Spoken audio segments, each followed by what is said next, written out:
कहते हैं महापातक संयुक्तो नवरात्र व्रतम चरेत मुच्यते सर्व पापेभ्यो नात्र कार्य विचारणः। माने महापातक संयुक्तो, जो जीवन में पातकी हो, माने दुखियों में दुखी हो, अत्यंत पातकी हो, वो व्यक्ति भी अगर नवरात्रे का व्रत करता है तो मुच्यते सर्व पापेभ्यो, उसके सब पाप नष्ट होते हैं। नात्र कार्य विचारणा, इसमें कोई विचार करने वाला विषय है ही नहीं। ऐसे माता के नवरात्रि की महिमा है। जब माता के पूजा की हम स्थापना करते हैं तो सबसे पहले 9 हाथ का मंडप बनाते हैं।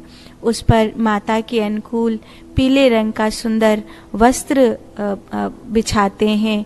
उसके ऊपर माता की तस्वीर रखते हैं, चुनरी उड़ाते हैं और विशेष रूप से माता की पूजा में जो जो चीजें चढ़ती हैं उन सबको समर्पित करते हैं। रोली, चंदन, फूल, मोली आदि सभी वस्तु लेकर माता का पूजन करते हैं और पंचामृत से माता का पूजन करते हैं। पंचमेवा का भोग लगाते हैं, अखंड दिया जलाते हैं, कलश स्थापन करते हैं। कलश के ऊपर एक नारियल रख करके उसके ऊपर कोई चुनरी या साड़ी लपेट करके कलावे से बांध करके उसको रखते हैं। जौ बोते हैं मट्टी में। ये सब तो हम प्रारंभ में करते ही करते हैं, लेकिन विशेष रूप से माता को मनाने के लिए एक और उपाय किया जाता है। वो ये है कि चाहे आपकी नवरात्रि में कोई भी माने आपकी विधि गड़बड़ हो गई या आपको नहीं समझ में आ रहा कि कैसे माता को क्या चढ़ाऊं, मैं क्या पूजा करूं, तो माता को प्रसन्न करने के लिए, चाहे दुनिया में कोई आपके ऊपर कितने भी बड़े टोने टोटिके कर रहा है, माता को प्रसन्न करने के लिए ये वाला उपाय आप कर सकते हैं।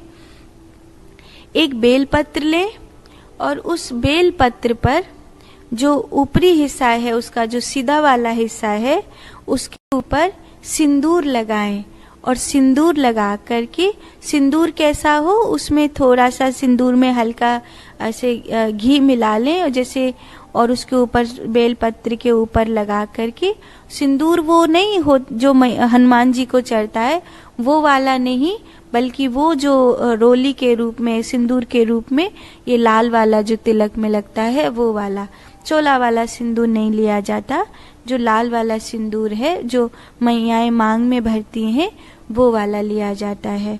और उसको बेलपत्र का जो चिकना वाला हिस्सा रहता है, ऊपर सीधा पत्ते का जो हिस्सा है, उस तीनों पत्तों पर उस सिंदूर को लगा करके उसे माता की तस्वीर पर इस प्रकार, जैसे आप पिंडी पर, शिवलिंग पर बेलपत्र चढ़ाते हैं, तो उसी प्रकार बिल्कुल माता की जो तस्वीर मूर्ति आपने नवरात्रि में स्थापित करी है उस पर आप चढ़ाएं। आप किसी भी दिन चढ़ा सकते हैं, और अगर पूरे 9 दिन नहीं चढ़ा पाए तो अंतिम दिन जब माता की हवन से पहले पूजा करते हैं उस समय आप समर्पित करिए।